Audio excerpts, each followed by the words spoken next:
étudiants du Master Développement Durable de l'ICP.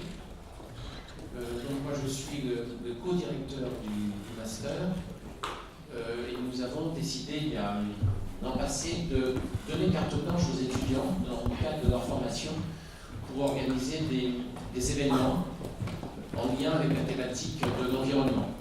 L'an passé, nous avons eu, Jean-Luc par ici, nous avons eu une conférence sur la finance durable et donc cette année, cette conférence sur les océans.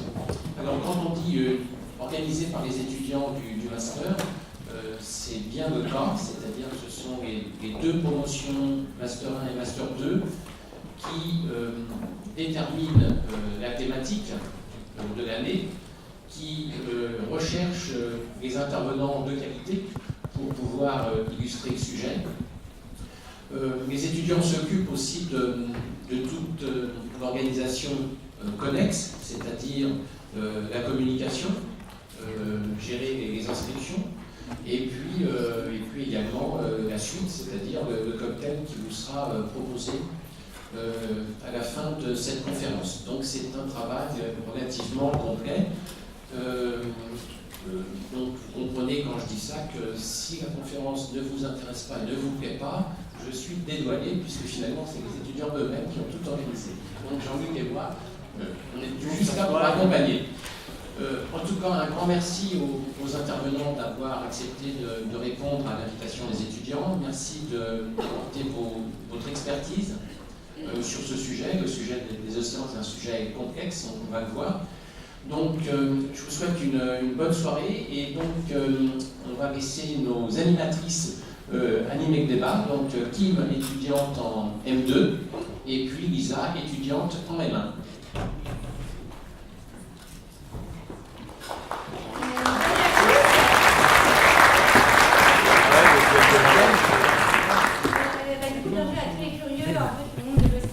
Finalement, plutôt appelé le grand monde de science. C'est un sujet qui est particulièrement cher à notre cœur en master PEMDD, c'est pour ça qu'on a choisi aujourd'hui de le partager avec vous.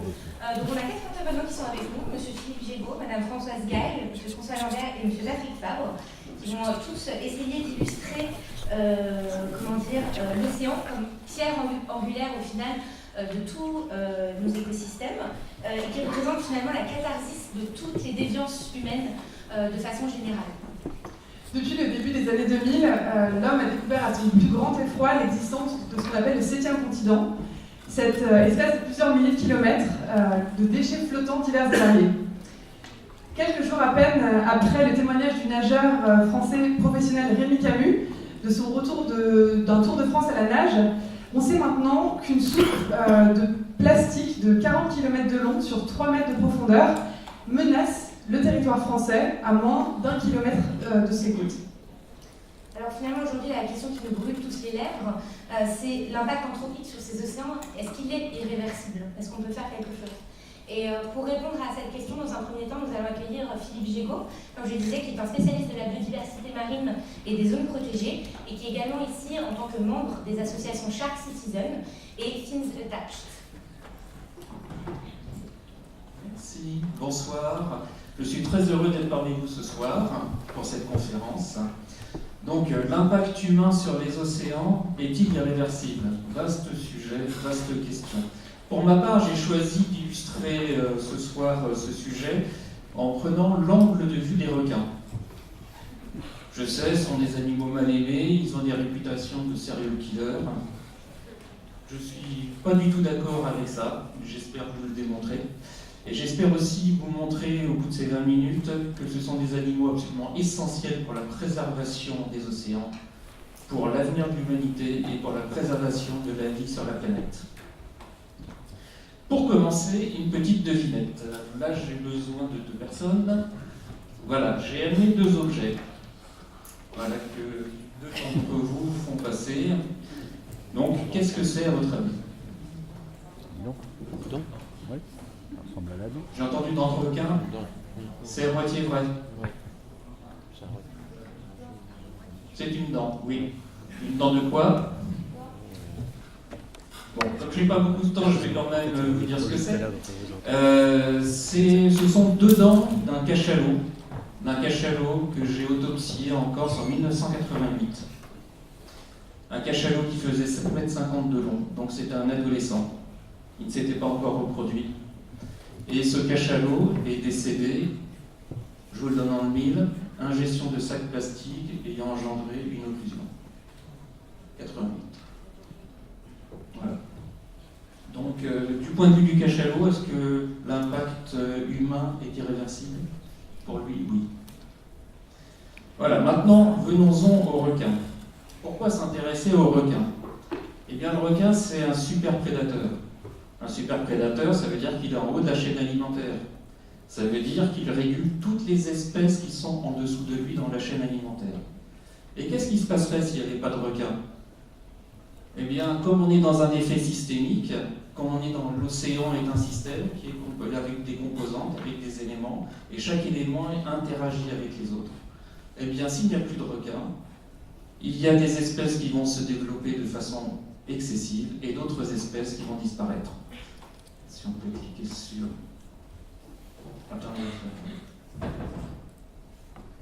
Voilà.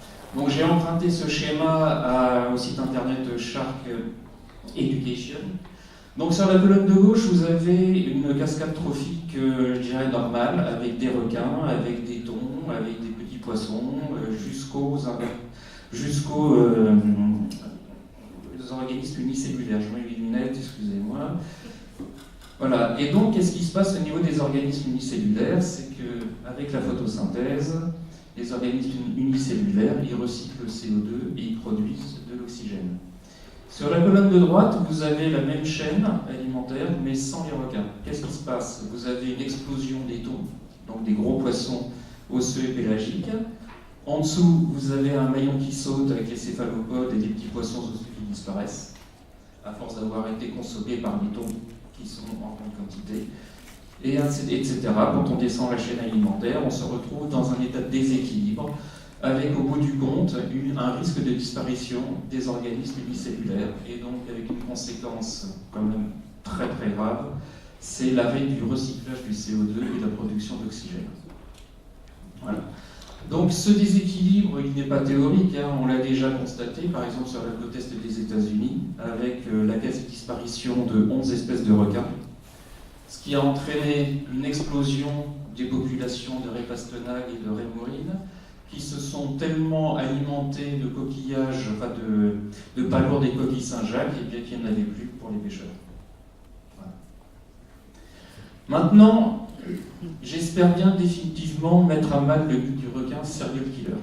À votre avis, combien il y a d'attaques de requins par an dans le monde? Pardon? Combien d'attaques?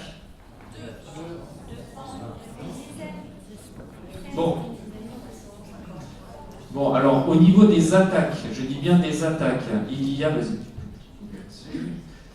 a en moyenne entre 80 et 100 attaques par an dans le monde, je dis bien dans le monde. Et là-dessus, il y a entre 5 et 10 morts par an. Ce qui est, par rapport au nombre de rencontres potentielles entre l'homme et le requin, absolument dérisoire. Prenons l'année 2017. Voilà. L'année 2017, donc 88 attaques, 5 morts. Juste un petit zoom sur l'île de la Réunion, en troisième ligne, qui est un cas vraiment particulier, que malheureusement je ne pense pas avoir le temps de développer ce soir, mais ça mériterait de le développer, puisqu'il y a eu 3 attaques et 2 morts. Là on est dans une proportion entre attaque et attaque fatale qui est inédite et unique au monde. Mais bon, globalement, les requins, c'est pas vraiment l'animal dangereux qu'on croit. Par contre, si vous voulez un animal dangereux, là, vous avez les animaux les plus dangereux. Donc, en tête de liste, le moustique, suivi de l'homme. Voilà. Et voilà, et donc, je ne sais pas si vous le voyez bien, mais tout en haut, il y a le requin. C'est le dernier sur la liste. Voilà. Au fait, maintenant, donc on a vu qu'il y a à peu près 5 à 10 attaques mortelles d'humains par an. Combien il y a de requins tués par an par les hommes? Un ordre de grandeur?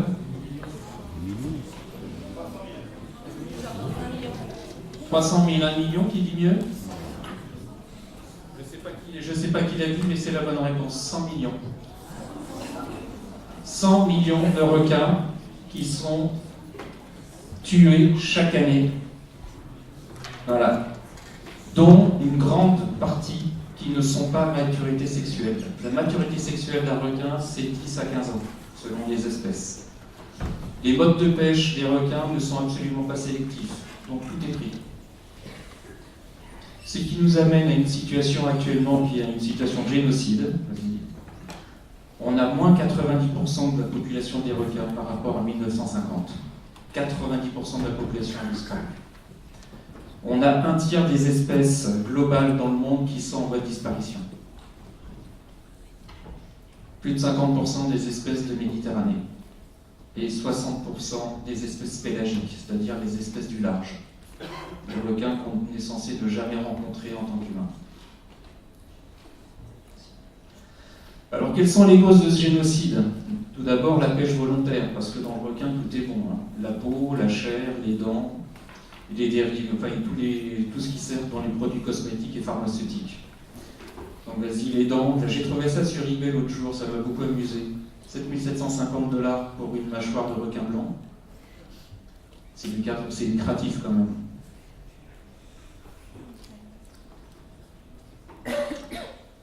Donc là, ici, je passe directement aux dérivés cosmétiques. C'est la problématique des squalanes. Les squalanes, c'est un produit qui est dans le foie des requins. C'est un produit émollient qui est utilisé dans l'industrie pharmaceutique pour les crèmes hydratantes. Le squalane, il est soit animal, soit végétal, soit synthétique. Traditionnellement, il était donc animal, issu des requins. Mais il peut être aussi végétal, mais ça coûte beaucoup plus cher à fabriquer, donc les industries pharmaceutiques utilisent plutôt le squalane, ou jusqu'ici, ont plutôt utilisé le squalane animal. Donc les besoins dans le monde par an, c'est à peu près 2000 tonnes de squalane, ce qui représente 3 millions de requins. Pour ça. Et alors, ce qui est assez pernicieux, c'est que si vous vous dites, moi je suis un bon consommateur, je veux savoir si le squalane qui est dans ma crème, est-ce que c'est un squalane végétal ou animal, ben vous ne pouvez pas le savoir directement, puisque la réglementation ne demande pas ce que ça soit marqué dans les compositions des crèmes. Et donc là, c'est le parcours du combattant pour aller voir les laboratoires, pour savoir quelle est la composition de leurs produits. Et là-dessus, je voudrais saluer le travail qui a été fait par 2 associations. Une première association qui s'appelle l'association Bloom, qui en 2012 a fait une première étude sur l'huile de foie de requin, et aussi sur les squalanes, et qui est une étude qui a eu pas mal de retentissement. Ça, c'est la deuxième, je pense pas. Voilà, la première, l'association Bloom, donc le prix I2 de la beauté. Je vous invite à aller chercher cette enquête sur leur site internet, c'est très très intéressant, réellement passionnant. Deuxième enquête, l'association Shark Citizen, en 2014, donc sur les produits cosmétiques et pharmaceutiques, et donc sur l'utilisation du squalane par les laboratoires. Le Shark Citizen s'est mis en contact avec de nombreux laboratoires pour leur demander si le squalane qui était utilisé était animal ou végétal. La plupart n'ont pas répondu. C'est QFD. Alors, un cas concret de produits cosmétiques, enfin de produits pharmaceutiques, et j'ai trouvé ça dans mon magasin bio la semaine dernière. Donc ce que vous voyez, c'est du cartilage de requin. Et je ne sais pas si vous voyez, mais il y a un logo marqué Protect Shark. Donc, à regarder ce produit, on se dit c'est un produit qui est écologique, quasiment. C'est un produit éthique. Donc, en effet, derrière la boîte, on dit bien que l'espèce de requin qui est utilisée n'est pas une espèce protégée au sens de la Convention de Washington. Ok. Sauf que l'espèce en question, qui est l'émissole lisse, elle est sur la liste rouge de l'UICN et elle est marquée vulnérable, menacée. Voilà. Donc, ce fabricant, ce qu'il fait, c'est légal, mais c'est pas éthique. Alors, un petit zoom sur le shark finning. Je ne sais pas si vous savez ce que c'est. Fin, en anglais, c'est aileron, shark, requin. C'est le fait de couper les ailerons de requin pour l'industrie, enfin pour la consommation des Chinois pour la soupe. C'est un marché absolument énorme, absolument démentiel. Alors traditionnellement, la soupe aux ailerons de requin, c'était réservé à une élite, c'était pour les grandes occasions. Et puis avec la révolution communiste, c'est un plat devenu totalement désuet. Et à partir des années 80 et l'émergence d'une nouvelle classe aisée en Chine, eh bien c'est revenu à la mode. Et il y a un trafic monumental sur ces produits-là. Alors, ce qu'il faut savoir, c'est qu'il y a seulement 5% de l'animal qui est gardé et les 95% qui restent, ils sont renvoyés à la mer. Les animaux sont encore vivants la plupart du temps. Hein. Et à 500 € le kilo, vous imaginez le trafic que ça peut générer. Alors, on va essayer de vous montrer une vidéo. Attention, elle est très dure. Donc, si vous ne voulez pas la regarder, je comprends tout à fait, mais je me dois de la montrer. Il y en a pour quelques dizaines de secondes.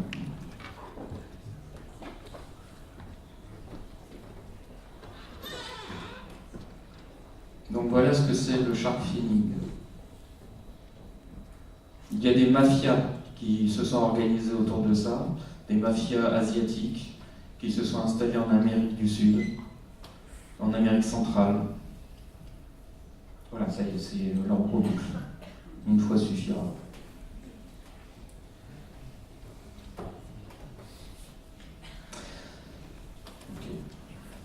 Alors, les autres causes du génocide, là j'ai parlé de la pêche volontaire, mais il y a aussi des conséquences de la pêche involontaire, c'est-à-dire de la pêche des autres espèces, les thons en particulier, les thons tropicaux. Les thons tropicaux qui sont pêchés soit au palangre, donc c'est un fil de pêche qui peut faire 150 km de long et 3000 hameçons, et là qui pêche sans aucune sélection. On prend du thon, mais on prend aussi du requin, de la raie, de la tortue, de l'oiseau marin. Jusqu'à 50% des prises ne sont pas des prises ciblées, c'est-à-dire que ce ne sont pas des thons, ce sont autre chose, ce sont d'autres choses. Il y a aussi les DCP, c'est des dispositifs de concentration de poissons, qui sont des radeaux flottants qui sont utilisés par les saignées. Et puis ensuite, une fois que les poissons se sont regroupés en dessous de ces radeaux, eh bien on fait venir un grand filet, on entoure, et puis on ramasse le tout. La sélectivité des prises, elle est très réduite. Voilà. Vas-y. Donc c'est juste pour vous montrer, ça j'ai pris ça chez Greenpeace, ce que c'est qu'un palangre. Vous voyez, donc vous avez une ligne de pêche qui fait jusqu'à 150 km de long. Voilà, et selon Greenpeace, donc chaque année, c'est 300 000 tortues, 160 000 oiseaux de mer et des millions de requins qui sont pris là-dedans. Autre cause, très rapidement, la dégradation de l'habitat et puis évidemment les enjeux financiers considérables qui favorisent le braconnage et les mafias. Alors face à ce tableau qui est quand même assez noir, est-ce qu'il y a quelques motifs d'espoir ? Alors il y a une évolution des mentalités, oui, même en Asie, même en Chine, semble-t-il, puisque la soupe d'aileron de requin ne fait plus partie des dîners officiels en Chine depuis 2013. Il y a 89 enseignes à Singapour qui ont retiré la soupe de requin là en 2018. C'est bien, c'est un début, mais ça commence à bouger. Sinon, il y a quelques espèces de requins maintenant qui sont entre guillemets protégées, c'est-à-dire qu'ils ont été mis sur l'annexe 2 de la Convention de Washington, de la CITES. Donc annexe 2 de la CITES, ça ne veut pas dire que leur commerce est interdit, c'est-à-dire que leur commerce est réglementé. C'est un premier pas de protection, mais ce n'est pas une protection absolue. Et enfin, il y a une interdiction du shark finning, donc du fait de couper les ailerons de requin. dans plus en plus de pays, l'Union européenne depuis 2012, notamment le Costa Rica aussi, et il y a quelques pays encore plus vertueux qui ont tout simplement arrêté la pêche au requin. Je pense aux Bahamas, je pense aux Maldives, qui ont tout à fait compris qu'un requin vivant rapporte beaucoup plus d'argent qu'un requin mort, avec le tourisme de plongée. Voilà. Non, c'est bon. Alors, qu'est-ce qu'on peut faire à titre individuel si on est sensibilisé, si vous êtes sensibilisé à cette problématique? Mon objectif n'est pas de vous imposer quoi que ce soit, c'est juste, je propose. Voilà. Vous pouvez limiter dans votre alimentation tout ce qui vient du requin ou tout ce qui vient des thons tropicaux. Vous pouvez contrôler les étiquettes des produits cosmétiques avec la difficulté ensuite d'aller voir ce qui se passe au niveau des fabricants. Évidemment, éviter tous les produits à base de requin, les dents, les mâchoires, toutes ces bêtises-là. Et puis, bien sûr, supporter l'action d'associations, d'ONG, qui, eux, font de plus en plus d'actions. Voilà. Alors, pour terminer, très rapidement, si vous voulez aller plus loin, je vous invite à aller regarder 2 films. Un premier film qui est sorti en 2007, qui s'appelle Sharkwater, c'est Les Seigneurs de la Mer, qui a été fait par un réalisateur canadien qui s'appelle Rob Stewart,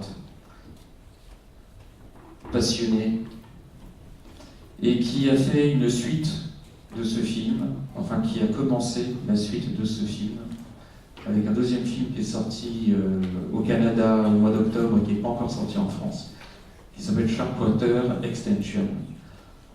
Alors, ce personnage, Rob Stewart, je voudrais lui rendre hommage parce qu'à l'occasion du tournage de ce second film, il est mort en plongée, en revenant d'une plongée à 90 mètres de fond. Il était en train de filmer des requins marteaux. Et en remontant, il a eu un accident. Donc voilà. C'était un grand bonhomme. Voilà. Eh bien, je vous remercie. Et pendant que je vous ai parlé, il y a plus de 5000 requins qui ont été tués.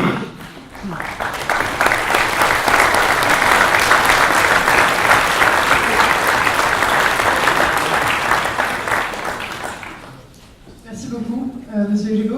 Je tiens juste à vous signaler qu'on pourra poser des questions à chacun de nos intervenants à la fin de la conférence.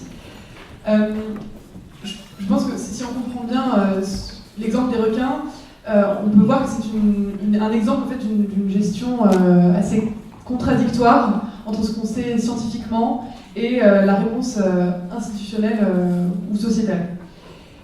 Et c'est pourquoi maintenant j'invite Madame Gall à intervenir en tant que, à travers son expérience de coordinatrice du comité scientifique du réseau international plateforme Océan Climat, mais aussi en tant que chercheuse émérite du CNRS et en tant que présidente du comité opérationnel recherche et innovation du Grenelle de la mer. Comment, selon vous, les recommandations du GIEC, par exemple, que nous connaissons tous, traduisent cette supposée contradiction et comment proposez-vous d'y remédier? Merci pour cette question, c'est déjà très complexe.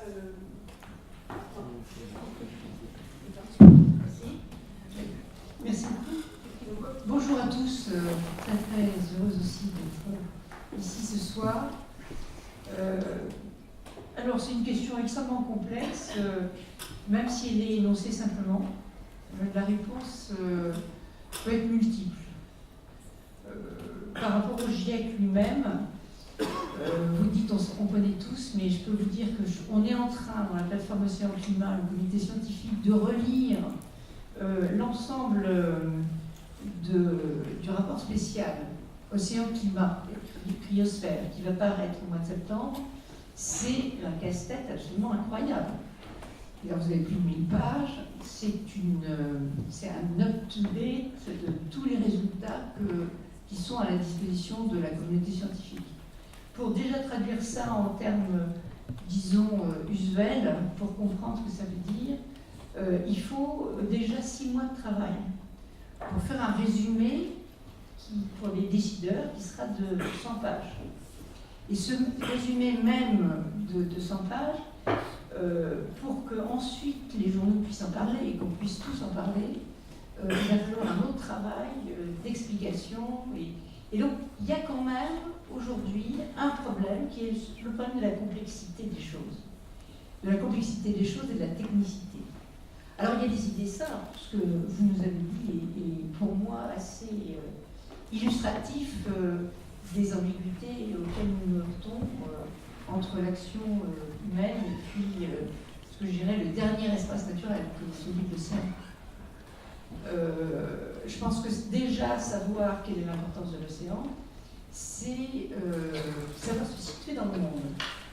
Pourquoi? Parce que si vous prenez par exemple le problème du climat aujourd'hui, il y a au niveau des Nations Unies, il y a des structures qu'on appelle des COP, c'est des conventions qui ont lieu, qui permettent d'avoir tous les ans un point sur où est-ce qu'on en est de l'action qu'on veut mener dans un domaine précis, pour le climat par exemple. La COP 21 a été la première COP où nous avons parlé océan. Ça veut dire quoi? Ça veut dire que pendant 20 COP, on n'a pas parlé océan. On parlait forêt, on parlait des écosystèmes terrestres, on parlait des systèmes continentaux, mais on ne parlait pas océan. Et donc ça veut dire ça que même pour le commun des mortels, ça paraît incroyable qu'on ait oublié pendant 20 ans l'océan. Alors que l'océan, il faut le savoir, c'est celui qui régule le système climatique. C'est vraiment l'océan qui permet d'avoir un climat qui nous est relativement favorable. Et si on a le problème actuel du réchauffement de la température, par exemple, et de l'atmosphère, si on n'avait pas l'océan, ce serait, je dirais, presque 20 fois plus chaud. Et donc ça veut dire ça que savoir parler de l'océan simplement par rapport à ce que son rôle est illustré comme vous l'avez fait, c'est extrêmement important. Après, moi je pense qu'il faut, si on veut avoir une action dans le monde, il faut pouvoir s'appuyer sur la connaissance. Et pour moi, c'est un prérequis. Et que les actions politiques, si elles sont contraintes par la temporalité, ce qui est, on vit quelque chose en ce moment, par exemple, on voit bien qu'on n'a pas le temps de réfléchir forcément avant d'avoir une action. Néanmoins, sur le long terme, il faut qu'on sache se situer sur le court, le moyen, le long terme. Et en ce sens-là, l'océan illustre aussi cette capacité du système terrestre et de l'espèce humaine à pouvoir avoir un objectif, ce qu'on appelle le développement durable, qui est l'objectif 14 dédié à la vie dans les océans. Et donc, je reviens sur ce que j'ai dit tout à l'heure sur la COP. Je pense que ce qu'il y a d'intéressant dans cette COP, c'est que 2 ans avant, en France, avec l'UNESCO, on a été un certain nombre à s'associer pour pouvoir peser dans le processus de la COP, pour introduire l'océan comme dimension qu'il fallait prendre en compte. Et là, c'est comme ça qu'on a été en mesure de faire une plateforme océan-climat nationale et internationale, qui a permis, avec d'autres, avec les petites îles, qui sont les premières concernées, mais aussi avec d'autres ONG, et aussi avec l'aide du gouvernement français, de pouvoir obtenir pour la première fois, dans le préambule de l'accord de Paris, la mention océan comme étant quelque chose à prendre en compte de façon constructive. Et ce qui est intéressant dans cette nomination de l'océan dans le préambule de l'accord de Paris, c'est qu'il est dénommé comme un écosystème. Ça veut dire que il est global, mais c'est un ensemble qu'on doit penser comme un ensemble où il y a du vivant, c'est pas seulement de l'eau. Et donc ça déjà aussi c'est philosophiquement extrêmement important de le poser comme tel. Et puis finalement, dans la foulée, ce qu'on a fait par rapport à ça, et ce qu'on peut faire encore aujourd'hui, c'est qu'on a commencé à faire un plaidoyer pour donner les moyens aussi aux politiques de pouvoir reprendre un certain nombre d'éléments pour convaincre, puisque vous savez que quand même ces conventions, les COP au niveau des Nations Unies, ça rassemble tous les États de la planète, mais autour d'un texte qui doit être négocié. C'est un vrai travail, et donc les négociateurs doivent pouvoir s'appuyer sur des éléments contextuels qui sont compréhensibles par le commun des mortels, ou qui sont suffisamment compréhensibles pour pouvoir être échangés. Et donc, avoir un plaidoyer, on a fait ce plaidoyer en s'appuyant sur les travaux qu'avait fait le ministère de l'écologie à ce moment-là. Et on a aussi emprunté à la fois à la communauté scientifique et à la communauté ONG. Et finalement, la plateforme était un peu avec l'esprit du Grenelle, c'est-à-dire ce qu'on appelle la 5 collèges, où ça réunit l'ensemble des acteurs, et je trouve que c'est très actuel, où chacun a la parole et peut aussi donner son avis et construire quelque chose ensemble par rapport à ce qui était le CERN. Donc je pense que là, c'est vraiment important. Et puis la deuxième chose que je dirais, c'est qu'on a aussi fait du fun, hein, c'est-à-dire qu'il y a eu, par exemple, une armada du climat qui est partie de Monaco, qui a fait l'ensemble du Tour de France, c'était Catherine Chabot qui faisait ça. Et puis après, il y a eu Surfrider qui est arrivé en paddle à Paris, sur la Seine. Ils étaient 200, c'était extraordinaire. Puis il y a Tara qui était là aussi, sous le pont Alexandre III, pour montrer l'importance du climat et puis des explorateurs.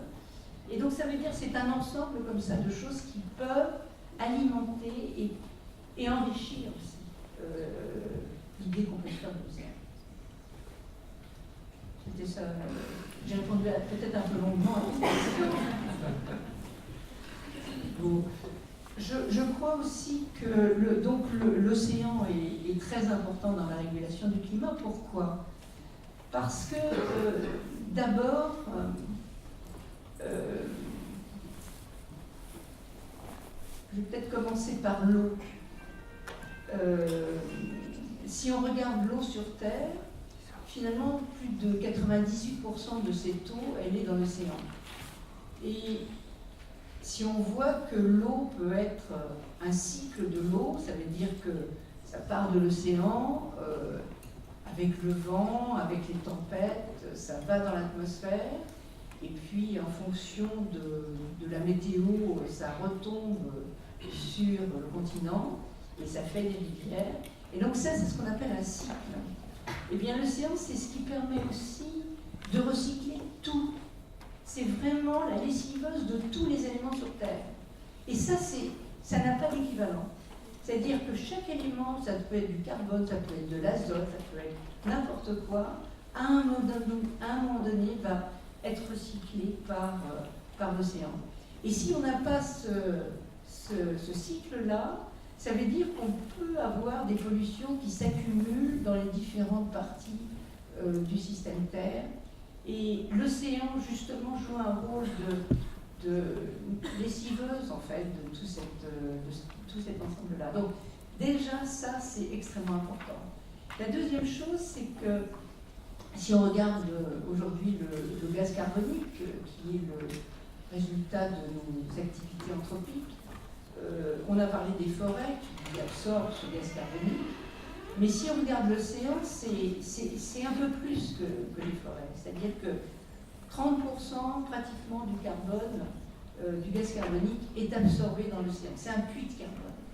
Et puis la deuxième chose qu'on sait moins, c'est que ces gaz à effet de serre émettent de l'énergie thermique. C'est pour ça qu'on parle de variation de température. Et 95% de la chaleur résultant de cette activité de gaz à effet de serre va dans l'océan. Vraiment, c'est un puits de chaleur. Si on réfléchit à ça, 95% de cette chaleur va dans l'océan, ça veut dire, imaginez qu'on n'est pas l'océan, imaginez la température qui ferait, ça serait insupportable, et on suffoquerait, enfin on ne pourrait plus vivre sur la Terre. Donc en ce sens-là, c'est aussi quelque chose d'important. Et puis il y a finalement aussi la vie. la vie vient de l'océan. La vie naît dans l'océan. Et cet océan, elle a vu la vie naître à la surface de l'océan. Ça, c'est la première hypothèse qu'on a eue. Mais on sait maintenant aussi que dans le profond, dans les zones profondes, le long des dorsales océaniques, il y a des dorsales qui sont un système de dorsales tout autour de la Terre. Chaque océan, parce qu'il y a un océan, mais c'est un système d'océan, a une dorsale. C'est là où se forme le plancher océanique. Et dans ces zones-là, eh bien, il y a aussi de la chaleur qui émerge. Et cette chaleur va aspirer l'ensemble des éléments et peut-être les refaire retourner vers le centre de la Terre. Donc, ces éléments-là des dorsales océaniques ont donné naissance à des écosystèmes extraordinaires, mais aussi donné naissance à la vie. On pourra en parler si ça vous intéresse plus tard. Je pense que ce que je voulais dire aussi, c'est que l'océan aujourd'hui, vous avez peut-être remarqué, on n'en parlait pas il y a 4 ans, 5 ans, et maintenant, si vous regardez les publicités, les choses comme ça, on s'inspire de plus en plus de la mer, comme le dernier espace naturel qui n'a pas encore été colonisé par l'espèce humaine. Je pense que la notion d'objectif du développement durable, qui est repris par l'objectif 14 sur l'océan, a été la suite de ce qui s'est un peu passé pour la COP 21. C'est-à-dire la bataille qui a eu lieu autour de l'océan a tellement fasciné ou stupéfié certains que ça a pesé aussi dans tout ce qui a été la négociation autour des objectifs du développement durable. Initialement, il n'y avait pas l'océan. Et puis finalement, ça c'était pratiquement 1 an après la COP21, il y a eu l'océan comme objectif 14. Et puis un des enjeux maintenant qui sont en plus des objectifs du développement durable, il y en a d'autres. Il y a la question de la gouvernance de la haute mer aujourd'hui. Vous savez que les États se sont partagés une partie de l'océan, celle qui était contigus à la côte, et on en fait une zone, ce qu'on appelle économique exclusive, où de longues luttes, il y a eu beaucoup de batailles pour savoir comment on allait faire pour la liberté de naviguer, pour savoir comment on allait pêcher, à qui ça appartenait. Mais finalement, 70% de l'océan n'a pas été intégré dans ces zones économiques exclusives. Et pour l'instant, la manière dont on voit cette partie naturelle qui reste, c'est premier arrivé, premier servi. Ça veut dire qu'il n'y a aucune juridiction. Excepté quand même le fait que pour la partie la plus superficielle, la liberté de navigation est reconnue et renvoie aux négociations d'une organisation internationale, l'OMI, et que la partie du plancher océanique qui est minéral, elle a été vraiment très bien débattue et a fait émerger un concept qui est celle du patrimoine commun de l'humanité. Ça, c'était la convention de Montego. Il faut quand même savoir ça. Le fond des océans, c'est un patrimoine commun de l'humanité. Et ça veut dire qu'il y a une instance internationale qui est chargée de regarder comment se fait l'exploration de ces zones et comment les États pourront éventuellement, ultérieurement, les exploiter. C'est un grand débat aujourd'hui sur le deep sea mining à cause de tous les problèmes de pollution que ça peut avoir, mais aussi les problèmes de défense nationale, de géostratégie, etc. Et puis entre les deux, vous avez la colonne d'eau, où finalement on ne sait pas grand-chose d'abord, puisqu'on connaît moins de 10% des espèces. 10%, moins de 10% des espèces. C'est quand même incroyable. Et il y en a que 200 000 alors qu'il y en a plus de 2 millions sur la Terre. Donc c'est bizarre aussi d'ailleurs parce qu'on pourrait penser que comme la vie est apparue bien avant, dans les océans, il pourrait y avoir beaucoup plus d'espèces. Eh bien, non, il y en a un peu plus sur la Terre, mais on pense que c'est parce qu'on ne les a pas cherchés et on ne les a pas encore ouverts.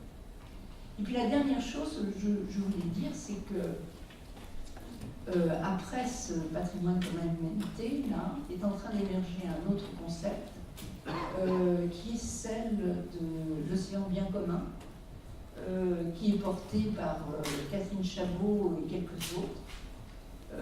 Je pense que c'est un concept intéressant parce qu'il peut être un outil de discussion et quelque chose qui permet de poser les problèmes de gouvernance de l'océan.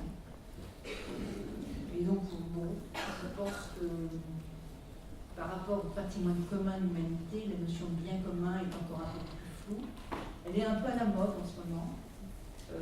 Il faudra la travailler. Mais elle peut aussi servir d'outil pour réfléchir à la gouvernance de l'océan, qui est une des grandes négociations actuelles au niveau des Nations Unies. Voilà, merci.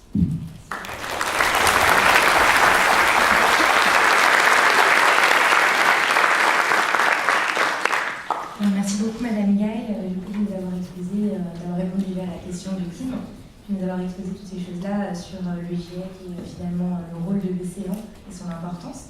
Et du coup, je vais inviter Monsieur Lambert, qui est président de l'association Expédition 7e Continent, qui est également le délégué général du groupement des industries de construction et des activités navales, à nous parler de la principale pollution qui menace aujourd'hui nos écosystèmes marins. J'oserais dire le plastique. Et j'avais à ce sujet une petite question concernant votre association. Est-ce que vous pensez, vous, finalement, qu'un jour, on pourrait voir la fin de ce 7e continent, donc cet amas de plastique infernal qui est dans l'océan Pacifique? Bonsoir à tous, merci de votre invitation.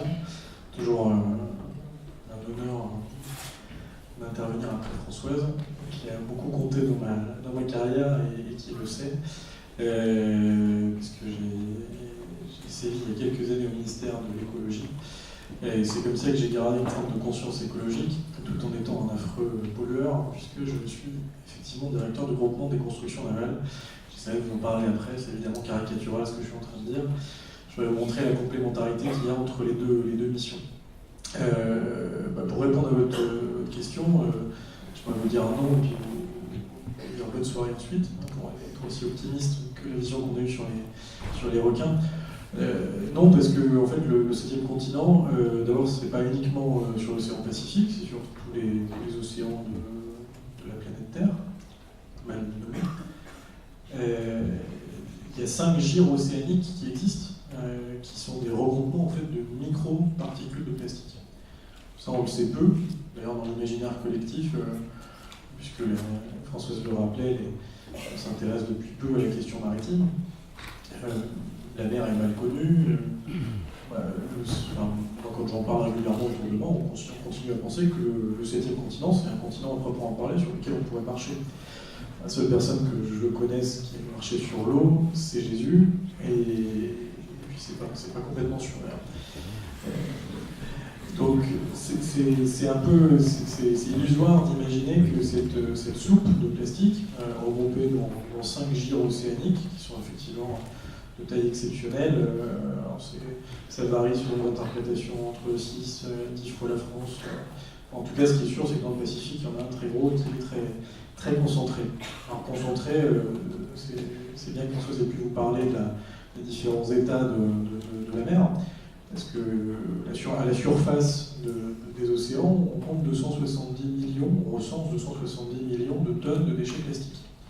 Alors, ces déchets plastiques qui sont aussi dans la colonne d'eau, là en dessous. Vous disiez tout à l'heure, parler des 3 mètres que le nageur dont je n'ai pas retenu le nom, Camus, a découvert. En fait, et c'est là que je veux commencer mon propos, il n'y a pas de possibilité d'action pour un jour faire disparaître ce 7e continent sans recherche et analyse scientifique appropriée. Aujourd'hui, cette association que j'ai le plaisir de présider, moi je ne fais pas grand-chose, mais il y a surtout Il y a un explorateur qui s'appelle Patrick Dexon. Je vais raconter son histoire, il le ferait bien mieux que moi, mais ce qui m'a plu dans son association, c'est que d'abord il est parti de très bas, c'est un milieu assez populaire du sud de la France, qui s'intéressait mais pas du tout à la question maritime. Puis, comme certains, il est rentré dans l'armée, il a choisi les pompiers de Paris. Et les pompiers de Paris, il se trouve qu'ils sécurisent, pour ceux qui connaissent la Guyane, ils sécurisent le centre spécial de Kourou. Et Patrick a commencé à faire des expéditions dans la jungle pour mener des scientifiques à la recherche, non pas du 7e continent à l'époque, mais de certaines pollutions et d'autres analyses. Puis en écoutant ces scientifiques, un peu comme le douanier Rousseau qui voyait passer les timbres ou les lettres du monde entier qui peignaient chez lui le soir, Patrick il s'est intéressé à cette question de la pollution. Puis il s'est dit, je vais abandonner mon boulot de pompier et puis je vais me lancer dans des expéditions. C'est comme ça qu'il a traversé l'Atlantique la première fois et qu'il a réalisé, en traversant l'Atlantique à la rame, que l'océan regorgeait d'une pollution qu'il ne s'expliquait lui-même pas et qui est souvent en fait parfaitement invisible, puisque ce dont on parle, il faut bien s'en rendre compte, c'est 36 000 fois plus petit qu'un cheveu. Donc en fait, les macroplastiques, ce qu'on a du mal à traiter, ce qu'on imagine flotter, c'est la partie vraiment très très émergée de l'iceberg. Et cette pollution extrêmement insidieuse, qui n'est que la fragmentation de plastique issue d'une pollution qu'on commet, parce que la pollution, je vais vous parler un petit peu de maritime après, mais elle est principalement tellurique, en tout cas à 80%. Eh bien, cette fragmentation, elle supposait une analyse qui est assez fine et partagée pour que les différentes associations, les États, les autorités, les pouvoirs publics mobilisés sur ce sujet puissent dire mais enfin il y a un vrai problème. Et donc on a eu la chance, je salue Isabelle Sanzi qui est de l'association aussi, de travailler avec une scientifique et son équipe, Alexandra Terral, qui a commis les premiers travaux scientifiques sur la fragmentation des plastiques. Et c'est pas du tout neutre, parce qu'en fait, je sais pas pour ceux qui se baladent ou qui sont originaires du littoral, vous voyez, dans certaines villes, la mer commence ici. On pourrait même dire que la mer elle commence sur le toit du Mont Blanc ou l'Everest, parce que les pollutions plastiques, on en trouve jusque là-haut, avec des choses que je serais bien capable de vous expliquer parce que je ne suis pas ingénieur et pas spécialiste de la matière, mais du fait de remonter, on a des particules de plastique qui y arrivent, et puis les gens ne sont pas très disciplinés, et donc laissent un certain nombre de déchets à des endroits où ils ne devraient pas les laisser. Et cette fragmentation des plastiques, où la mer commence ici, la mer commence en ville, elle commence à la bouche d'égout, elle commence là où les uns les autres on est incapables finalement de se donner le courage d'arriver à faire du tri, à s'intéresser à des filières. Ce que vous disiez tout à l'heure est tout à fait édifiant. Enfin, vendre dans un magasin bio des cartilages de requin, ça me paraît complètement tombé sous le sens qu'à un moment il faudra que cette société se réveille. Et la notion de recherche, c'est le premier point de l'association, c'est ce qui m'a plu, elle doit pouvoir se compléter d'une partie prévention. Parce que l'action qu'on mène, elle est nécessairement liée à l'action qu'on a avec des pouvoirs publics. Elle doit, et ça va intéresser les élèves de votre master, monsieur le directeur, c'est la capacité à structurer une politique publique. Françoise le disait très bien, l'océan intéresse un peu plus. Bon, c'est très bien, je suis toujours très très content de voir des numéros spéciaux de l'Express quand le soleil arrive, quand on se dit qu'on va partir sur la plage, etc. Je peux vous faire l'affront de citer Tabarly, mais moi je l'ai vu d'ailleurs comme conseiller en cabinet. Chaque fois, les discours sont les mêmes, il y a toujours le même intérêt. Chaque ministre considère qu'il est le premier à avoir parlé de la mer. C'est un peu fatigant, quoi. C'est un peu fatigant parce que finalement, il n'y a aucune continuité. Il n'y a aucune continuité dans l'action publique, l'action qu'on mérite, et l'action que finalement on doit nous-mêmes, en tant que citoyens, arriver à audiencer. C'est ça qui m'a plu dans cette association. Et la capacité à pouvoir structurer une politique publique, elle passe d'abord par ce constat scientifique et ensuite par la prévention. La prévention, donc, on l'a fait avec les écoles, et on a pour ça un réseau qui est absolument incroyable, alors qui sont un peu plus jeunes que vous, mais ça va vous rappeler des souvenirs. Je suis pas beaucoup plus vieux, mais ça m'en rappelle aussi. C'est l'UNSS, l'association du sport scolaire. Vous avez tous été en cours de sport, et puis peut-être en association sportive, l'UNSS, ça permet de décompresser.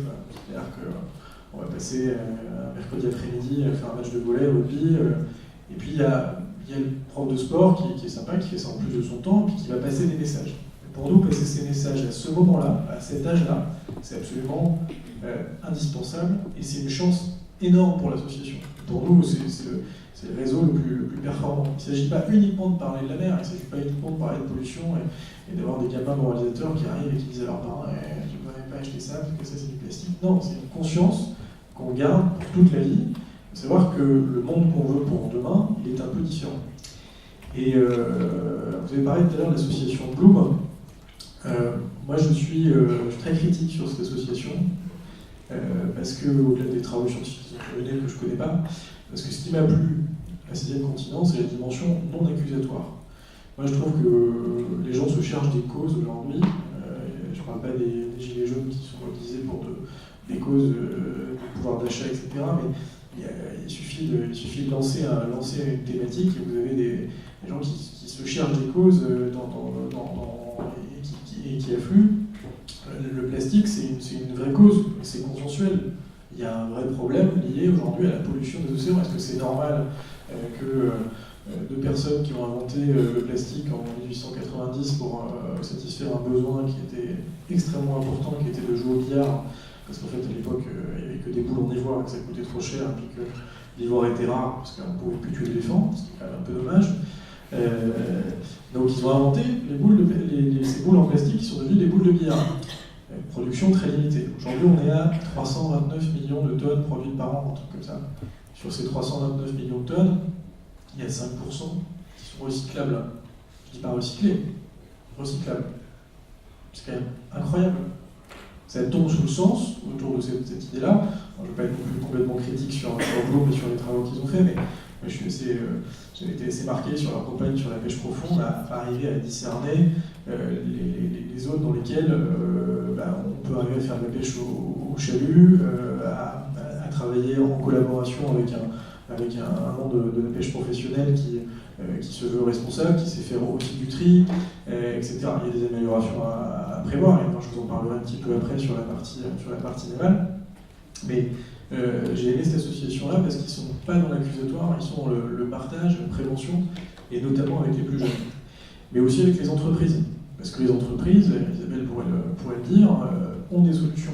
Isabelle a travaillé chez Suez pendant des années. C'est un partenaire historique de l'association. Suez n'est pas juste dans la logique de mécénat. De même que demain, si d'autres partenaires nous rejoignent, ils ne seront pas juste dans la logique de mécénat. Citeo, qui est notre partenaire, n'est pas dans la logique uniquement de mécénat. Ce qu'ils veulent arriver à faire, c'est trouver des solutions. Et c'est la troisième dimension de mon propos sur l'association: recherche, prévention, solution. Solution parce qu'il n'y a pas de solution aujourd'hui connue pour arriver à faire en sorte de nettoyer l'océan. Il y a des projets, je pense que tu en parleras, mais il n'y a pas de solution aujourd'hui reconnue. Le fait que Boyan Slat, qui est un jeune néerlandais qui ressemble au Petit Prince, arrive à lever 23 millions d'euros pour partir en bateau, c'est absolument formidable, c'est une très belle histoire. Simplement, vous avez donné le chiffre tout à l'heure, pendant qu'on parle, en 20 minutes, il y a 5000 requins qui meurent. Il aura ramassé en 18 mois l'équivalent de la production de plastique qu'on fait en 6 minutes. Bon. Moi, je pense que si on regarde une politique publique structurée, j'entends le gouvernement aujourd'hui, on était ensemble avec Françoise à la mise en place du comité France-Océan. Il y a des initiatives qui sont en place depuis un certain temps autour de cette question du plastique, mais pas que. On a des déchets marins, l'artificialisation, il y a eu des conférences environnementales, il y a eu le Grenelle de la mer. Si le gouvernement veut vraiment faire une priorité, il n'y a pas 36 solutions. Il faut véritablement prendre le problème avec un triptyque qu'on connaît. Tu parlais de la gouvernance à 5, mais association, autorité, pouvoir public et entreprise. Associations dans lesquelles les individus vont aller se mobiliser. Moi, j'ai aucune légitimité personnelle à être président de cette association, si ce n'est que je suis marin, mais n'importe qui peut se mobiliser là-dessus. Et ça, c'est notre devoir. Les pouvoirs publics, c'est bien de faire des déclarations, c'est formidable. Moi, je vous disais tout à l'heure, il y a plusieurs ministres qui ont fait la question du plastique est un vrai combat, etc. Mais si pour que l'urgence chasse l'urgence, j'ai bien aimé ce que tu as dit sur l'instantanéité, bah, ça sert à rien. Il y a une continuité à avoir. Quand on est marin, il faut être humble. On ne peut pas imaginer que ce combat-là, on va le gagner en 2 coups de cuillère à peau. Ça se construit dans le temps. Une politique publique, ça se structure. Donc il faut avoir des structures. Et les entreprises, évidemment, parce qu'elles ont des solutions. Elles ont des solutions à proposer, de retraitement d'un certain nombre de déchets, de systèmes nouveaux par rapport au polypropylène, sur la recherche qu'on peut faire sur les plastiques. Et ces plastiques à usage unique, ça a été un tollé quand il a fallu les mettre en place, mais bon, aujourd'hui, voilà, pour faire du compost, beaucoup de personnes peuvent les utiliser. Et là encore, je peux opposer, parce qu'il y a plein de comportements qui aujourd'hui dans la société ne sont pas nécessairement prêts à aller dans ce monde-là. J'entendais un commentateur ce matin à la radio qui évoquait la France qui a défilé ces dernières semaines. Une France rurale, une France périurbaine. Évidemment qu'ils n'ont pas le même choix que moi, qui habite dans le 14e arrondissement, qui a suffisamment de conscience écologique depuis quelques années pour me poser ce type de questions. Mais charge à nous d'arriver à faire assumer cette transition. Et c'est pour ça que je n'aime pas être dans l'accusatoire. Donc, voilà, si j'avais 3 mots à vous dire sur cette association, c'est recherche, prévention, solution. Solutions qui ne sont pas définitives et sur lesquelles il faut absolument que les pouvoirs publics nous aident à structurer une mission et une politique. Un mot peut-être pour vous dire aussi que François s'en parlait tout à l'heure sur la politique maritime. Moi j'ai chevillé au corps par rapport à la question du plastique la notion de politique maritime intégrée. La politique maritime intégrée, c'est un concept qui a émergé dans les années 2005-2006 et qui a été mis en œuvre par la Commission européenne. Et il ne s'agit pas d'artificialiser ou de territorialiser la mer. On parlait du territoire français tout à l'heure, même le méritoire, puisque on a 97% de notre zone économique exclusive qui est quand même ultramarine. La mer, elle est partout. On est le 2e espace maritime mondial. Il faut pouvoir en faire quelque chose. Et pouvoir en faire quelque chose, ça veut dire être conscient des erreurs qu'on a pu commettre à terre. Du fait que certaines fragmentations qui existent, certains types de pétrole, certains types de recherche, ça il faut voir de ne pas le faire en mer.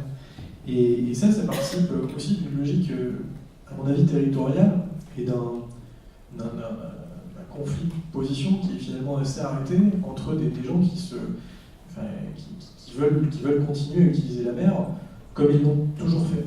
Or, l'enjeu est trop lourd et trop fort pour se passer aujourd'hui d'une gouvernance qui soit appropriée. Cette gouvernance, alors, tu parlais de l'agence internationale, mais moi je parle très prosaïquement au niveau local.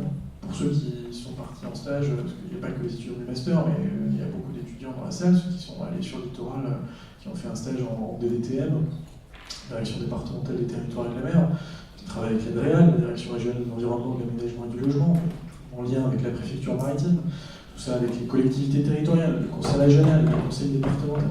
Ça fait fuir des gens ce que je raconte. Il y a tellement de structures, c'est tellement protéiforme, il y a un tel manque d'unicité autour de la question territoriale maritime qu'on s'y perd et qu'on se prend les pieds dans le tapis.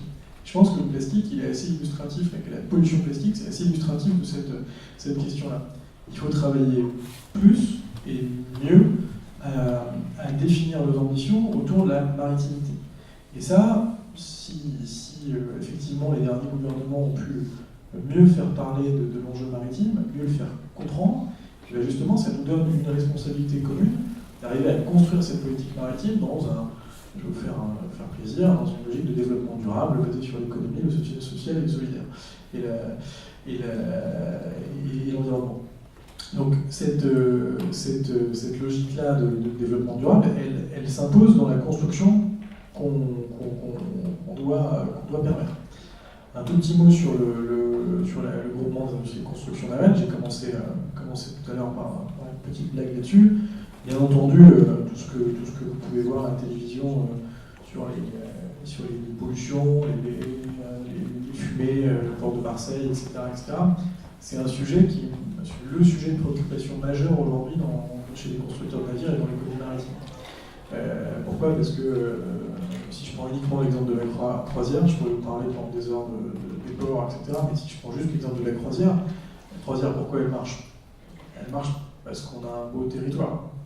Sinon les gens ne s'arrêteraient pas. Sinon le port de Marseille ne serait pas passé de 20 000 touristes, je ne parle pas des ferries qui vont vers la Corse ou l'Afrique du Nord, mais de touristes de croisière de 20 000, quelques années, à 1,9 million aujourd'hui. Le territoire il attire, donc il faut le préserver. Donc il faut éviter d'avoir des fumées noires à Marseille qui sont directement en visibilité pour les habitants de Marseille et les travailleurs du port. Donc ce sujet, il est le sujet de préoccupation majeure aujourd'hui de l'industrie navale. Je pourrais vous parler aussi de militaire, etc. Mais nous, on travaille sur la mise en place d'un grand programme sur la décarbonation avec un navire vert, avec de nouveaux modes de propulsion. Il y a le GNL, qui est un carburant alternatif, qui n'est pas complètement décarboné. Il y a la pile à combustible, qui est une vraie perspective, mais il faut des recherches. Il y a la propulsion vélique ou éolienne, qui n'est plus du folklore. J'ai un copain qui était avec moi, qui faisait cours avec moi il y a une quinzaine d'années, et qui est devenu armateur de bateaux à voile. Mais c'est plus du folklore. On ramène des marchandises. Et ça, c'est un monde qu'on est en train de construire par la mer autour de cette ambition. Et je crois qu'il est important qu'on en prenne tous conscience au plus vite. Et je suis parti de la logique du plastique pour arriver vers cette logique économique maritime un peu plus large. Et je crois que c'est deux choses qui ne sont absolument pas incompatibles. Et c'est en tout cas ce pourquoi je me bats. Je vous remercie de votre attention.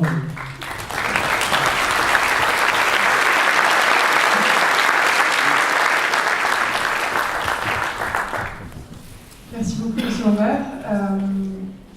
On a un peu effectué une sorte d'état des lieux de la situation institutionnelle, scientifique des océans. Et nous avons invité M. Fabre ce soir, co-initiateur de l'association de Sea Cleaners et de son projet Mantra, et aussi président de l'ONG Océanoplastique, pour nous parler un petit peu plus de projets pour limiter l'impact du plastique sur les océans, mais aussi d'initiatives citoyennes ou même personnelles que nous pouvons effectuer pour limiter cet impact que l'homme a sur les océans. Merci, et merci à vous de m'avoir invité également. Je suis très heureux et très honoré aussi d'intervenir à vos côtés. Alors oui, quelques diapositives pour fixer un petit peu le débat. Juste l'histoire de ce projet, The Sea Cleaners, qui vient de loin en fait. En réalité, pour ma part, il vient d'une quinzaine d'années où je me suis trouvé sur un petit îlot au sud-ouest des Seychelles, qui était un vrai paradis complètement inhabité. Et voilà, j'ai passé une soirée et une nuit en bivouac sur cet îlot. Et le matin, quand je me suis réveillé, bien sûr, je me suis levé avec le soleil et j'ai fait le tour de cet îlot. Et de l'autre côté, en réalité, c'était couvert de déchets plastiques principalement, des tongs, des bassines, des tubes néons, des ampoules. Une vraie catastrophe. Je peux dire, j'étais choqué. Et depuis, je n'ai de cesse d'être sur le terrain, principalement sur le littoral. Je ne suis pas un marin, bien que je pratique le littoral depuis toujours, en planche à voile sans kitesurf, mais voilà, je ne suis pas un marin hauturier. Il n'empêche que cette action me tient fortement à cœur depuis une quinzaine d'années. Et je rencontre le frère d'un ami qui a disparu en Polynésie lors d'une plongée avec des requins, justement, qui s'appelle Laurent Bourgnon.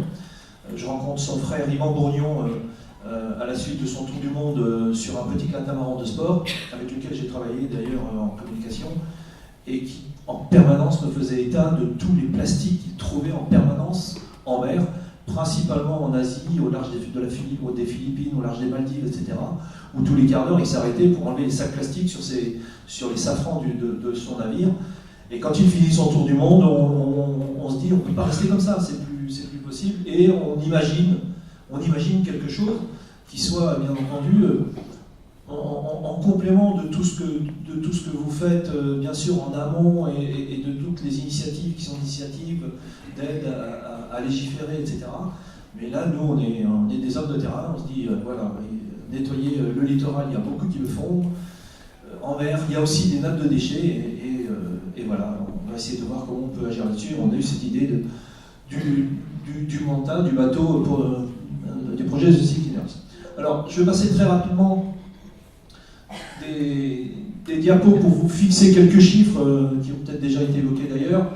Donc un constat alarmant, 8 à 12 millions de tonnes de plastique sont déversées chaque année dans les océans. C'est à peu près 300 à 350 kg par seconde. Bien sûr, ce sont des chiffres, ce sont des évaluations, mais c'est quand même énorme et ça parle. 85% de ces déchets, 80-85% viennent de la Terre. 99% de ces déchets finiront de toute façon par couler. Aujourd'hui, si on fait le constat de ce qu'il y a à la surface de l'eau, c'est à peine 300 000 tonnes identifiées. Alors, on n'avait pas pris en compte dans ces chiffres-là, évidemment, toute cette matière plastique microscopique, nanoscopique même, qui est presque dissoute dans l'ensemble de l'océan de la planète, et ça, c'est beaucoup plus grave. Les études qui ont été menées par des scientifiques américains et québécois en 2010 et en 2015 montrent aussi qu'un certain nombre de pays, et là je rejoins François, il ne faut pas être accusateur, il faut simplement faire des constats pour pouvoir agir, mais un certain nombre de pays les plus pollueurs sont tout de même plutôt géographiquement situés en Asie du Sud-Est. 10 grands fleuves sont considérés comme des gros pollueurs et produisent pratiquement 10 à 12% de l'ensemble de la pollution estimée dans les océans. Donc voilà cette cartographie où vous voyez les pays en plus foncé qui paraissent les plus pollueurs, avec un chiffre tout de même concernant la Chine qui apporterait dans l'océan plus de 2 millions de tonnes de plastique tous les ans. On a d'autres pays également qui sont concernés, comme vous le voyez ici. 6 de ces pays génèrent presque 60% de la pollution plastique océanique. Je dis ça parce que c'est important de voir comment on agit en fonction du pays dans lequel on se trouve, bien entendu.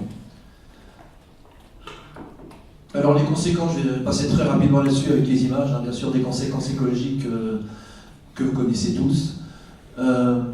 Occlusion, satiété, emprisonnement, filet, etc. Des conséquences économiques, bien sûr, sur le transport, sur le tourisme et sur la pêche. Et puis des conséquences sanitaires que nous commençons à comprendre à peine. Le plastique qui dérive dans l'océan, va se fragmenter et va très rapidement devenir micro et nanoscopique, comme je vous l'ai expliqué, mais va devenir une véritable éponge pour un certain nombre de polluants et va devenir un transporteur d'agents pathogènes et chimiques dangereux. Je passe encore rapidement, simplement pour montrer que également le plastique et les macro-déchets de plastique et micro-déchets de plastique sont en fait des transporteurs de tous ces agents pathogènes, mais aussi d'espèces invasives. Vous voyez ici une marque qui vient du Japon et qui a été retrouvée sur les côtes de Californie, qui comportait 260 espèces de coquillages ou d'algues, dont plus de 10 étaient invasives. Alors je vais accélérer un petit peu ce graphique pour vous montrer d'où vient et pourquoi la pollution de l'océan existe. En fait, tout simplement, ce sont les déchets qui ne sont pas gérés par les collectivités ou par les États.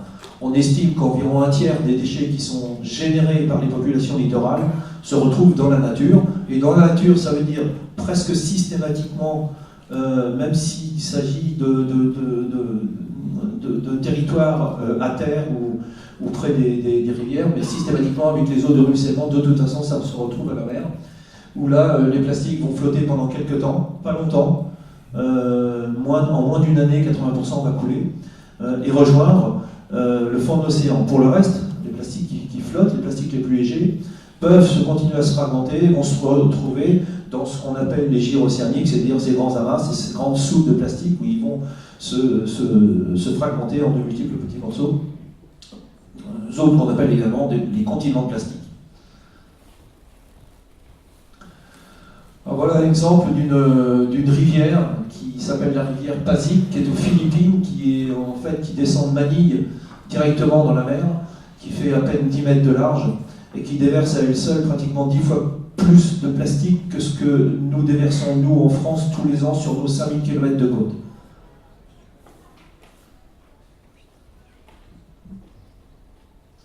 Alors que faire?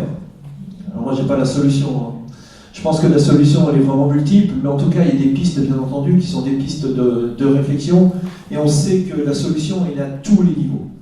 Alors, encore une fois, je vais faire simple. La première chose à faire, c'est de réduire à la fois peut-être sa consommation de plastique, mais en tout cas réduire la quantité de déchets plastiques qu'on génère. Là, il y a des pistes, bien sûr, qui sont fortes, en termes notamment sur l'emballage et sur les contenants, et les vaisselles jetables, produits à usage unique, etc., qui sont les principaux produits qu'on retrouve en mer. Le tri, évidemment, est important. Il faut le favoriser, et en le favorisant, on évite les fuites, puisque le véritable danger pour l'océan, et le seul d'ailleurs, c'est les fuites dans la nature, les fuites dans l'océan. Si on arrivait à contenir, même en stockant, ce serait un moindre mal, mais si on arrivait à contenir l'ensemble des déchets qu'on génère, à la limite, il n'y aurait même pas de problème pour l'océan. Donc vous voyez que là, le point rouge, ici en bas à droite, c'est bien sûr non-fuite dans la nature. Alors, les solutions vont également dans l'éco-conception des produits. Si on les pense bien au départ, avec les bonnes formes pour qu'on puisse les réutiliser, ou avec les bonnes matières pour qu'on puisse les recycler, évidemment, on a des chances d'optimiser un peu le cycle de vie du plastique et le cycle de vie circulaire. C'est malheureusement pas le cas actuellement. François a exprimé tout à l'heure les 5% de plastique recyclable et non recyclé. C'est un véritable casse-tête, même pour les chimistes, même pour les entreprises qui travaillent sur le sujet. On ne sait pas faire aujourd'hui mieux que ça. Bien sûr, réutiliser, recycler, revaloriser. Ça consiste tout simplement à transformer le plastique en énergie, en le brûlant. Je fais très simple. À peu près 1 kg de plastique équivaut à un petit peu moins d'un litre de pétrole. Malheureusement, ça pollue beaucoup, ça dégage du CO2. Donc il faut choisir son camp. Et ça, c'est pas facile.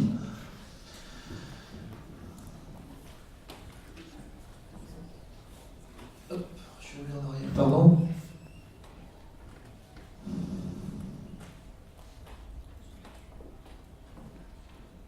C'est bon ? Voilà. Un autre phénomène, alors c'est pas pour être alarmiste, mais en tout cas, toutes ces mesures qu'on pourrait mettre en place qui permettraient effectivement de réduire la pollution plastique océanique, elles sont forcément les solutions. Malheureusement, les perspectives de réduction de la production de déchets et des fuites dans la nature, je ne suis pas très optimiste en ce moment pour imaginer que ça puisse être favorable, ou en tout cas que ça puisse porter ses fruits avant de nombreuses années. Même s'il y a énormément d'efforts, même s'il y a énormément de prise de conscience, et même s'il y a des raisons qui font que parfois on prend des mesures draconiennes, comme New Delhi ou en Chine et autres, où parfois on prend des décisions qui sont vraiment très, très importantes et très pertinentes, mais elles ne sont pas forcément dictées par la volonté de protéger l'océan, mais tout simplement de commencer à imaginer que les ressources en eau pour 2050 ou 2100, c'est les fleuves, et puis c'est maintenant qu'il faut commencer à les nettoyer, ou tout simplement que les conséquences sanitaires du brûlage du plastique dans les villes comme la région de New Delhi et autres, c'est des conséquences sanitaires qui sont catastrophiques sur le plan économique. Donc on a des raisons qui sont différentes, mais en tout cas toutes seront bonnes pour dépolluer l'océan. Alors les perspectives démographiques pour les années qui viennent, on voit ici l'un des modèles, qui est celui de l'ONU, et dire qu'on sera à peu près en 2050 10 milliards d'habitants et probablement 11 milliards en 2100. Après, on devrait se stabiliser. Mais toutes ces populations vont progressivement migrer vers le littoral. Alors d'abord sur les grandes mégalopoles. Pourquoi ? Parce que les grandes mégalopoles, les grandes villes du monde qui sont sur le littoral le sont parce qu'elles sont généralement à l'estuaire d'un grand fleuve. Et puis que ça devient des hubs, des véritables nœuds d'échange internationaux sur les marchandises avec le transport. Et du coup, tout le monde progressivement va migrer vers ces grandes villes et vers le littoral. Malheureusement, ça va générer également plus de pollution qu'on en générerait si on restait dans une répartition comme actuellement. Avec de nouveaux cibles d'inquiétude, notamment en Afrique, où le Nigeria deviendra le premier pays le plus peuplé d'Afrique et qui va, d'ici 2050, augmenter sa population de près de 200 millions d'habitants. Alors c'est un cercle presque vicieux, hein, urbanisation, littoralisation, et je sais pas, je me trompe de... Voilà, je vais aller dans le bon sens.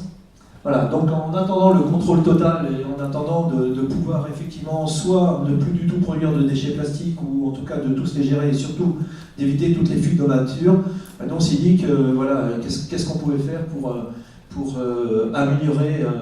améliorer cette situation. Alors il y a deux choses qu'on a identifiées. C'est donc améliorer les collectes de déchets sur les bassins versants, c'est-à-dire que tous les fleuves, toutes les rivières doivent effectivement faire l'objet d'un contrôle et d'une maîtrise totale des déchets qui sont déversés, même si c'est accidentel ou c'est volontaire, mais au moins qu'on puisse mettre en place, et ça c'est tout à fait possible, des systèmes de collecte et de barrage pour les déchets. Alors on sait que parfois en termes de comment je veux dire, quand il y a des inondations ou des fortes pluviosités, les barrages sautent, c'est ce qui s'est passé sur le bassin de la Seine il y a 1 an et demi. Mais en tout cas, c'est quelque chose qui est efficace. Et puis tout ce qui passera au travers des mailles du filet, ce qui passe au travers des mailles du filet tout de suite, eh bien, ce sont des plastiques qui vont couler, comme je vous l'ai dit tout à l'heure, très rapidement, mais aussi une grande partie qui va flotter. Et puis, par le biais des courants océaniques, des vents, etc., va se concentrer sur des zones de forte concentration. Et c'est là que nous, on a décidé d'agir. Alors, améliorer la collecte dans les bassins versants ou dans les ports, on a des systèmes qui sont mis en place. Hein. Vous connaissez peut-être le Sea-Beam qui est une sorte de poubelle avec aspirateur qui se met dans les ports.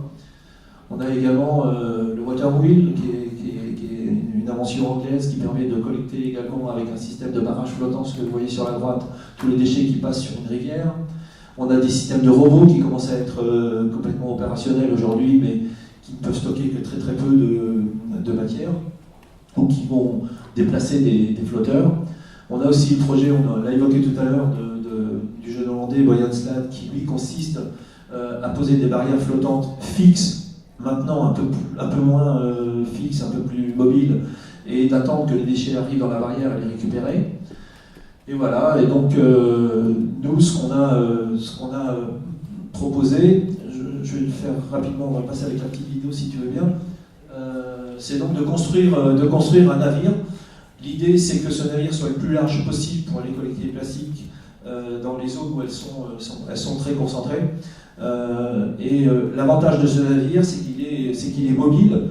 Donc, on peut se rendre à la fois sur les zones de concentration de déchets. On en avait une grosse il y a très très peu de temps au large du Honduras, sur l'île de Roatán, où là, on a des concentrations qui sont de l'ordre de presque 20 tonnes au kilomètre carré.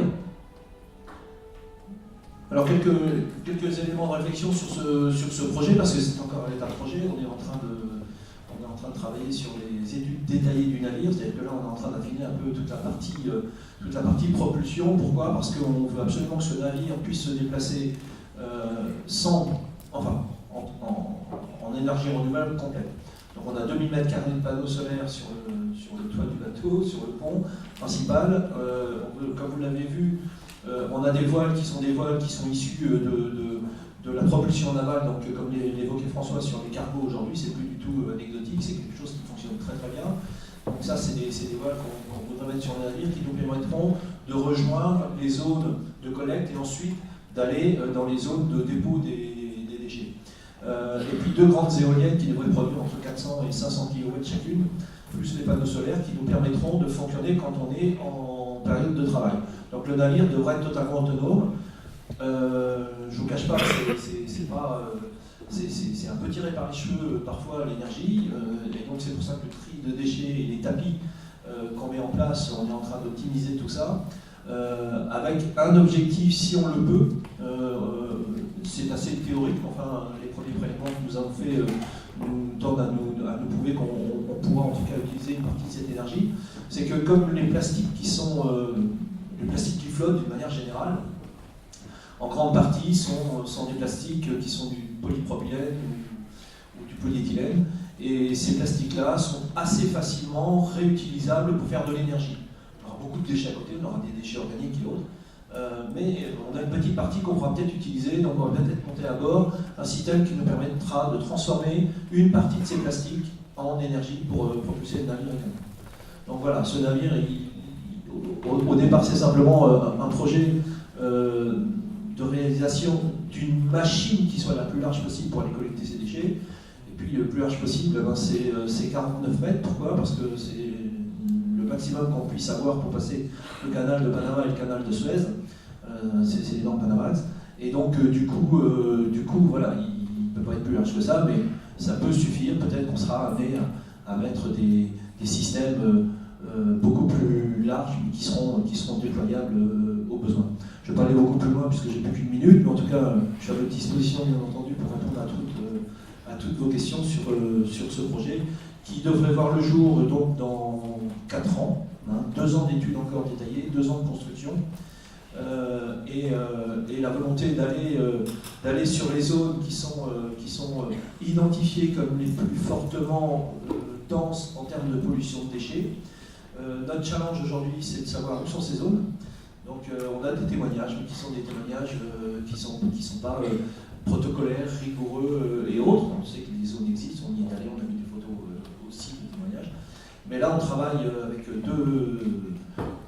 deux agences spatiales qui aujourd'hui sont en projet de nous fournir des indications sur les zones de plastique à partir des données satellites. Alors on a des données satellites privées et d'autres, on a 2 projets, et des données de satellites publics comme Sentinel, et ces données vont donc nous permettre, avec des analyses spectrales, principalement dans l'infrarouge, mais aussi dans le bleu profond, vont nous permettre de faire des croisements et de détecter donc où sont ces nappes de déchets et de nous diriger vers ces nappes. Donc on a 4 ans aussi pour mettre ça au point avec eux, et eux avec nous, puisqu'ils ont besoin de nos propres données pour conforter leur algorithme d'analyse des données satellites.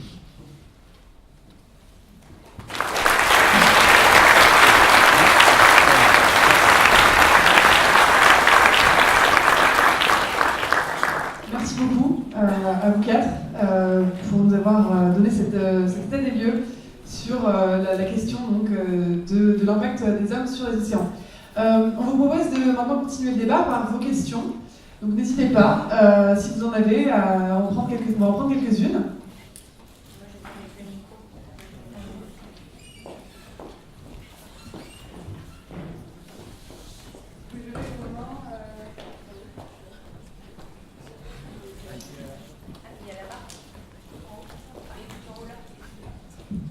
Bonsoir. Tout d'abord, merci pour cette intervention. Ma question s'adresserait en fait pour Sea-Cleaner. Vous avez montré dans la vidéo le bateau, enfin le projet que vous voulez mettre en place. Mais moi, il y a une autre thématique aussi qui me turlupine un peu, c'est celle des métaux rares. Parce que vous avez parlé des éoliennes que vous avez utilisées dans ce projet-là. Et il y a eu une vraie ruée vers les éoliennes et tout ce qui est panneaux photovoltaïques. Et aujourd'hui, on sait qu'il y a aussi le revers de la médaille qui est la pollution des eaux, il y a plein l'extraction des métaux rares pose des problèmes. Donc comment est-ce que vous allez faire pour pouvoir répondre à cette thématique-là et pallier aussi à cette problématique? Gros débat interne. Effectivement, c'est un sujet. C'est un sujet à double titre pour nous, d'abord sur l'éthique, bien entendu. Et comme je l'évoquais tout à l'heure, brûler du plastique, c'est bien parce que ça permet de... voilà, c'est sur le principe de la non-pollution des océans par le plastique, ça va, ça marche bien. Par contre, dès qu'on commence à regarder ce qu'on met dans l'atmosphère, on se rend compte effectivement que c'est pas si vertueux que ça. Donc effectivement, le débat est engagé chez nous avec la volonté d'utiliser ou de pouvoir stocker de l'énergie et l'utiliser ensuite dans une pile à combustible, mais on ne peut pas inventer à tous les étages. La deuxième raison, c'est qu'il faudrait qu'on embarque presque 200 tonnes de batterie, et du coup, il faut plus d'énergie pour emmener le navire, etc. Donc, on a tout ça à l'esprit. Ça fait partie des études détaillées sur lesquelles on est en train de travailler.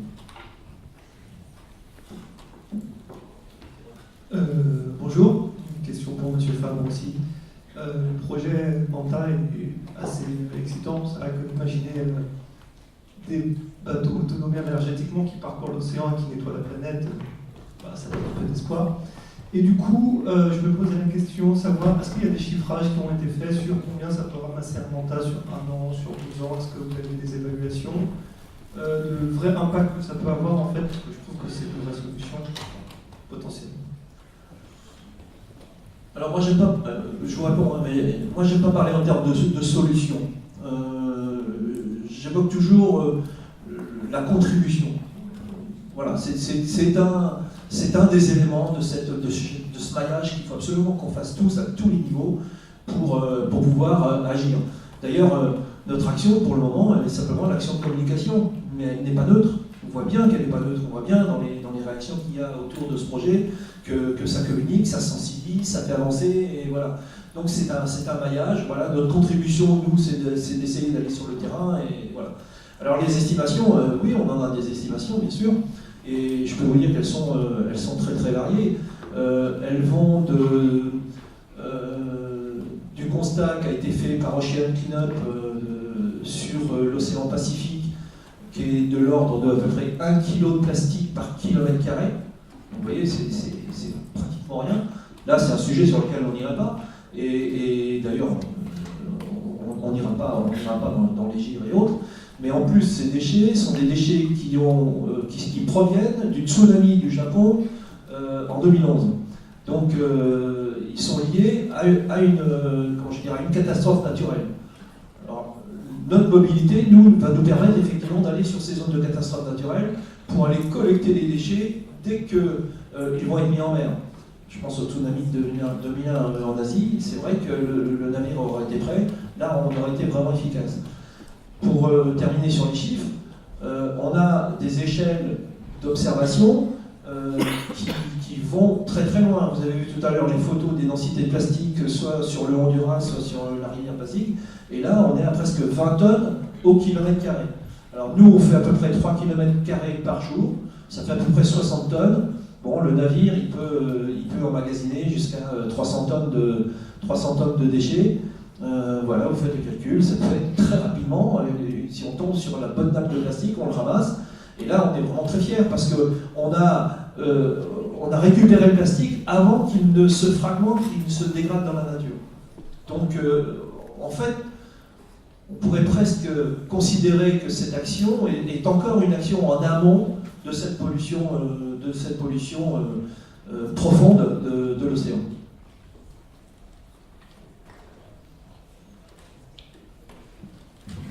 Bonsoir. Ma question est pour M. Gégaud. Vous avez parlé du shark finning.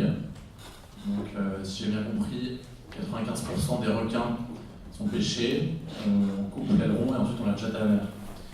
Et par ailleurs, vous avez expliqué que dans le requin, tout est bon, qu'on peut le valoriser pour l'industrie pharmaceutique, cosmétique, la filière alimentaire.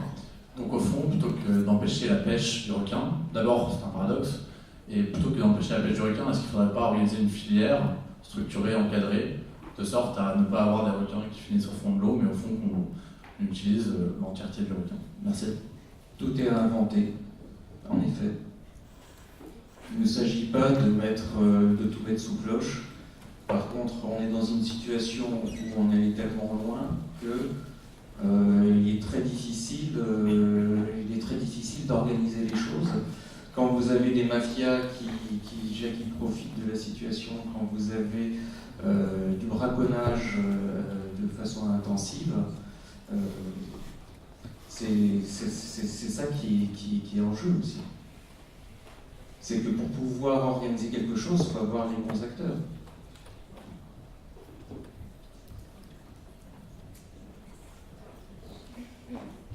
Je ne sais pas si j'ai répondu à votre question.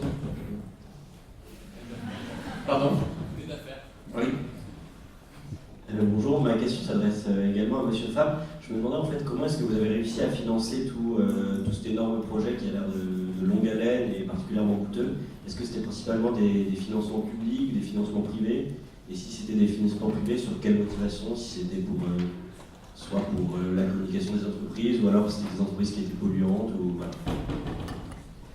Alors il n'est pas encore financé ce projet. Pour le moment, on a réussi à financer les études de faisabilité. Donc on en est loin, bien entendu.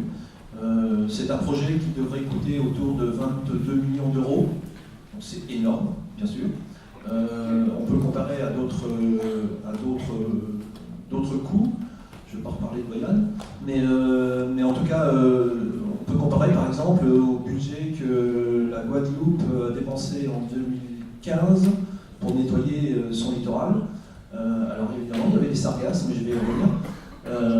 Et c'était de l'ordre de 11 millions d'euros. Donc voilà. Alors après, les modes de financement, vous savez comment ça se passe. Sur un navire, c'est des amortissements sur du long terme. Donc ça veut dire qu'il faut équilibrer et diviser par un certain nombre d'années, même s'il y a un coût de fonctionnement et une position qui est important.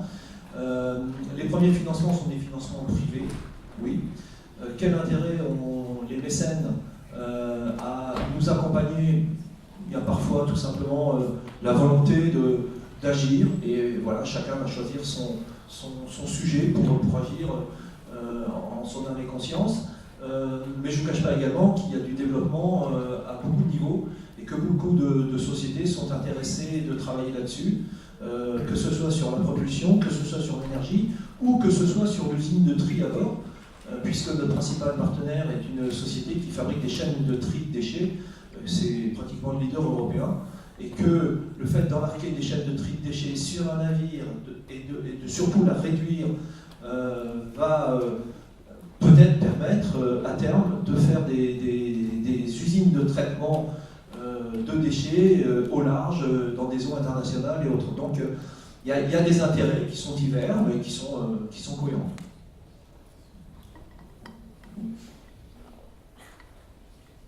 Bonsoir. Moi j'avais une question. On a beaucoup évoqué les plastiques, les déchets plastiques, mais on a aussi évoqué les microplastiques. Je voulais savoir si on avait des solutions pour les microplastiques. La question s'adresse à tous les quatre. Merci. Voilà. Je vais prendre parce que tu l'as évoqué publiquement, mais on n'a pas forcément le même avis sur les questions. Je préfère voir les actions qui sont menées par Yvan Patrick comme étant des actions sur les macroplastiques bien en amont, ou suite à une catastrophe, qu'en contradiction complète avec l'action qu'on mène. La réponse sur les microplastiques, c'est non. Il n'y a pas de solution aujourd'hui. Les microplastiques, en fait, c'est la désagrégation de ces différents plastiques qu'on n'a pas traité suffisamment vite et qui vont aller dans un système par des courants marins alimenter ces gyres océaniques. Or, ce qu'on n'a pas forcément dit de manière suffisamment explicite, mais les microplastiques, il y a de la vie dessus. Il y a de la vie sur ces microplastiques. Et quand on parle des 3 mètres de la colonne d'eau, ce n'est peut-être qu'un début. À l'échelle d'une concentration comme celle d'un gyre océanique, c'est peut-être 5, 10, 20 mètres. Donc, arriver à récupérer des déchets qui sont 30 000 fois plus petits qu'un cheveu sur des zones aussi concentrées, avec des étendues aussi importantes, c'est pour ça que j'étais critique sur le projet de Willinslat et qu'on continuera à l'être. Et que nous, notre credo, il est dans les explorations. C'est la 6e exploration qui va partir, avec des scientifiques à bord, pour aller voir quel type de concentration il y a, sur quelle zone, etc. Et il est fort à parier dans la dimension plus intégrée de ce combat qu'on va mener en commun avec des solutions complémentaires sur les plastiques. Il est fort à parier, si on prend le problème à bras-le-corps, que la solution, un jour, elle puisse être trouvée. Mais aujourd'hui, on est dans du préventif plus que dans du curatif à l'échelle de ces macro-particules de plastique. Et ça se documente et voilà, il faut respecter ce travail scientifique qui a été fait, qui est récent, qui est français. Là, c'est un laboratoire de Toulouse qui parlais du spatial. Alexandra, dont j'ai parlé tout à l'heure, Alexandra Terral et son équipe sont à la pointe de la connaissance de ces enjeux. Donc, une politique de recherche bien menée, bien financée, des explorations ciblées, des solutions par rapport à des catastrophes qui peuvent exister, mais qui sont bien identifiées, et surtout une forme d'humilité par rapport à cette désagrégation qui existe, parce que ce plastique, l'évolution de la production plastique, elle a commencé dans les années 60, enfin, c'est les 30 glorieuses, ça a commencé à croître, ça a amené beaucoup de choses, l'aspect sanitaire, etc. Mais il est important de préserver ces identités. La réponse est malheureusement non à ce stade. Je vais rajouter quelque chose par rapport à ça, c'est qu'en fait, on ne sait pas encore très bien ce que les microplastiques peuvent avoir comme impact sur la biologie des espèces.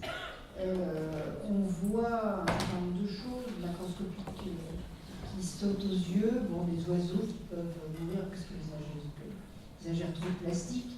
On voit aussi dans le tractus digestif de certains poissons des quantités de plastique qui vont au-delà du raisonnable. Mais il y a aussi la dégradation des substances qui sont liées au plastique, qui sont beaucoup plus sournoises. Et ce qu'on pense potentiellement, c'est que ce serait une source de stress dans l'avenir extrêmement importante et de pollution moléculaire qui pourrait entraîner aussi des désastres d'un point de vue écologique.